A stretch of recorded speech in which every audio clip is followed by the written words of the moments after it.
আসসালামু আলাইকুম ভিউয়ার্স, সবাইকে স্বাগত আজকের আয়োজনে। ঈদ স্পেশাল নতুন আরও একটি রেসিপি নিয়ে হাজির হয়েছি আপনাদের সামনে যেহেতু কোরবানির ঈদ, তো ভাবলাম একটি মাংসের প্রিপারেশন আপনাদের সাথে শেয়ার করা যাক।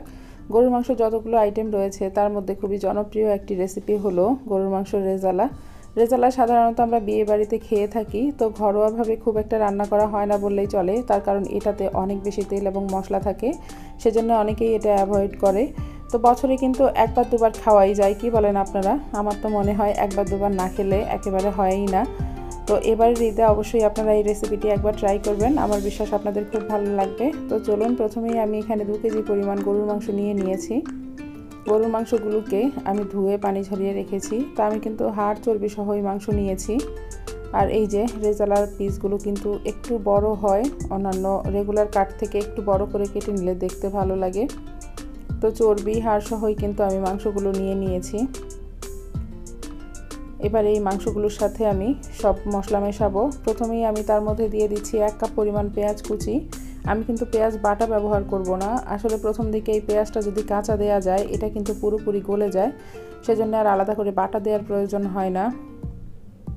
এবারে আস্ত কিছু গরম মশলা দিয়ে দিচ্ছি। 3টি তেজপাতা নিয়েছি, দারুচিনি নিয়েছি 4 টুকরো, 8-9টি নিয়েছি এলাচ, আর 7-8টি নিয়েছি লবঙ্গ। তো এখানে আমি আরও গরম মশলা গুঁড়ো কিন্তু ব্যবহার করব, সেজন্য আস্ত গরম মশলা পরিমাণে কম দিয়েছি। আর এখানে দিয়ে দিচ্ছি 2 টেবিল চামচ পরিমাণ রসুন বাটা।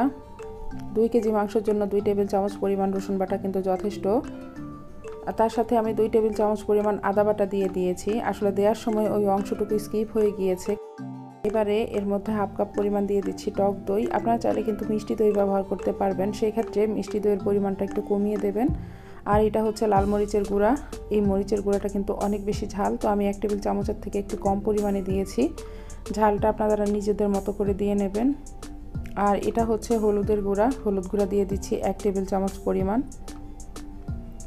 আর এই হচ্ছে কালো গোলমরিচের গুঁড়া, 1/2 চা চামচ পরিমাণ আমি এখানে দিয়েছি। আমি কিন্তু আস্ত গোলমরিচ ব্যবহার করিনি। এই যে এটা হচ্ছে গরম মশলা গুঁড়া, 1 চা চামচ পরিমাণ দিয়ে দিচ্ছি।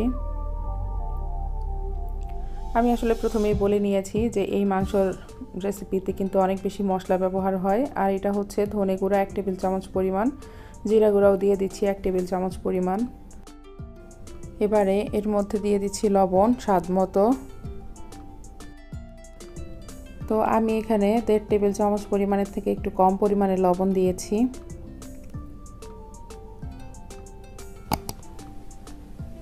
লবণ দেওয়া হয়ে গিয়েছে। এবারে আমি দিয়ে দিচ্ছি 1 কাপ পরিমাণ সয়াবিন তেল। আমি প্রথমেই বলেছি এই প্রিপারেশনে কিন্তু অনেক বেশি তেল মশলা লাগে, তো তেলের পরিমাণ আপনারা চাইলে একটু কমিয়ে দিতে পারবেন। যারা আসলে তেল কম খেতে চান তারা একটু কমিয়ে দেবেন।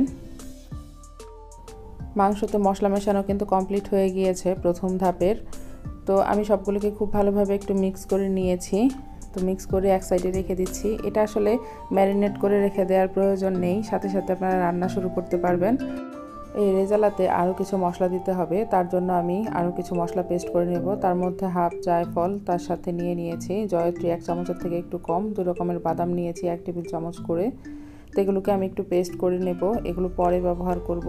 তো আমি কিন্তু মাংসটা বসিয়ে দিয়েছি চুলাটাকে কিন্তু অন করে দিয়েছি। রান্না শুরু হয়ে গিয়েছে। মাংসতে আস্তে আস্তে বলক চলে আসছে।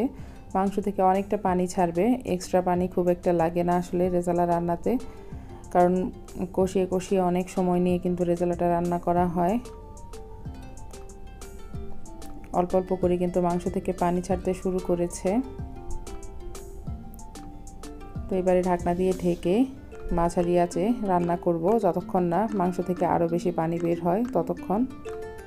মাঝে মাঝে আমি একটু ঢাকনা তুলে নেড়ে চেড়ে দিয়েছি যাতে করে তলায় লেগে না যায়। প্রায় 10 মিনিট রান্না করে নিয়েছি। এই যে মাংস থেকে কিন্তু অনেক পানি বের হয়েছে।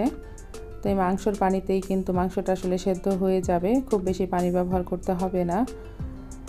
এবারে মাংসর স্বাদ এবং কালার দুটোই বাড়ানোর জন্য আমি এখানে কিছু টমেটো ব্যবহার করছি। এটা আসলে ফ্রোজেন করে রাখা টমেটো। তো টমেটোটা আমি দিয়ে দিয়েছি, এতে করে মাংসর স্বাদ খুব ভালো আসবে এবং কালারটাও কিন্তু খুব সুন্দর হবে। তো মাংসগুলোকে একটু নেড়ে চেড়ে আবারও ঢাকনা দিয়ে ঢেকে রান্না করব 20 মিনিট।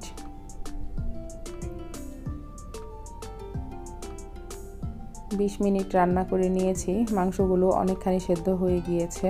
এই যে কালারটাও কিন্তু চেঞ্জ হয়ে গিয়েছে, খুব সুন্দর একটি কালার এসেছে। তো এর মধ্যে আমি এখন 1 কাপের থেকে একটু কম পরিমাণে মোটামুটি হাফ কাপ পানি হয়তো দিয়ে দিয়েছি, খুব বেশি পানি ব্যবহার করিনি। এই পানিতেই কিন্তু মাংসটা পুরোপুরি সেদ্ধ হয়ে যাবে। তো মাংসটাকে আমি আরও 20 থেকে 25 মিনিট রান্না করে নেব। মাঝে মাঝে আমি একটু নেড়েচেড়ে দিয়েছি। এই যে রান্না করে নিয়েছি 20-25 মিনিট। ঝোলটা কিন্তু একেবারে কমে গিয়েছে আর কালারটাও কিন্তু অনেক সুন্দর এসেছে। তো এবারে আমি বাকি মশলা দিয়ে দিচ্ছি।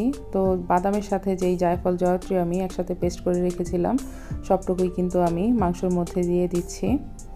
মাংসটা এই আসলে 60 থেকে 70% সেদ্ধ হয়েছে।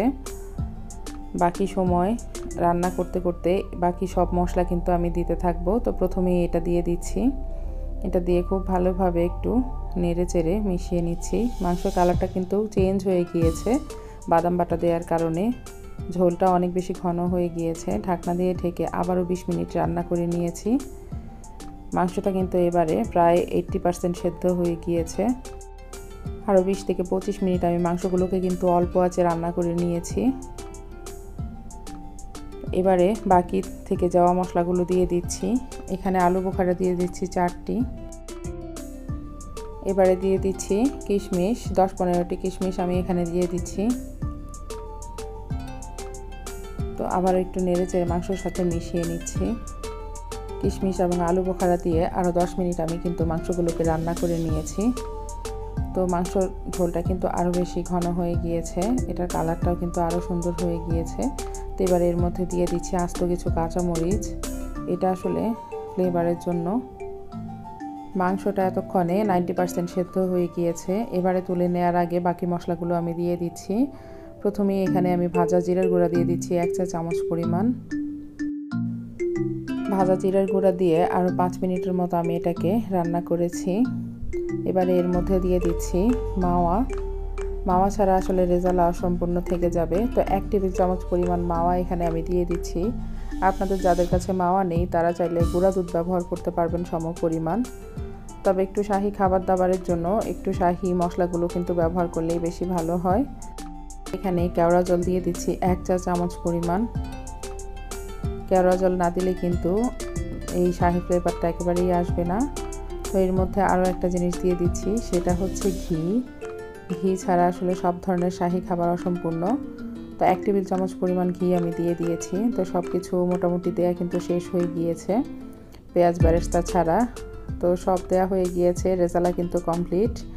দেখে নিশ্চয়ই আপনারা বুঝতে পেরেছেন এটা অনেক বেশি টেস্টি হয়, একেবারে বিয়েবাড়ির স্বাদেই হয়েছে রেজালাটা। তো আপনারা অবশ্যই এই ঈদ একবার ট্রাই করবেন। তো সব শেষে আমি 2 টেবিল চামচ পরিমাণ দিয়ে দিয়েছি বেরেস্তা।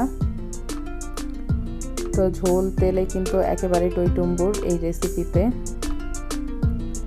এটা ভাত, পোলাও, পরোটা সব কিছুর সাথেই আসলে খুব ভালো লাগে। তো আমার রেজালা কিন্তু একেবারে কমপ্লিট হয়ে গিয়েছে। 10 মিনিটের মতো আমি এটাকে ঢাকনা দিয়ে ঢেকে দমে রেখে দিয়েছি, যাতে করে সম্পূর্ণ মশলার ঘ্রাণটা মাংসের ভেতরে ঢুকতে পারে। এই যে এটা হচ্ছে রেজালার ফাইনাল লুক। তো এই অবস্থায় কিন্তু আমি রেজালাটার চুলা থেকে নামিয়ে ফেলবো। চুলাটা অলরেডি বন্ধ করে দিয়েছি। তো এটা কিছুটা ঠান্ডা হলে তারপর আমি পরিবেশন করব। তো রেজালা কিন্তু তৈরি হয়ে গিয়েছে। একবার অবশ্যই এবার ঈদে ট্রাই করবেন আমার এই রেসিপিটা। আমার বিশ্বাস আপনাদের খুব ভালো লাগবে। ভালো লাগলে আমার চ্যানেলটি সাবস্ক্রাইব করবেন, পাশে থাকা বেল বাটনে অবশ্যই প্রেস করবেন, আপনাদের ফ্রেন্ডস এবং ফ্যামিলির সাথে শেয়ার করবেন আমার রেসিপিগুলো। আজকের মতো বিদায় নিচ্ছি, নতুন কোনো রেসিপি নিয়ে আবারও হাজির হব ইনশাআল্লাহ। আল্লাহ হাফেজ।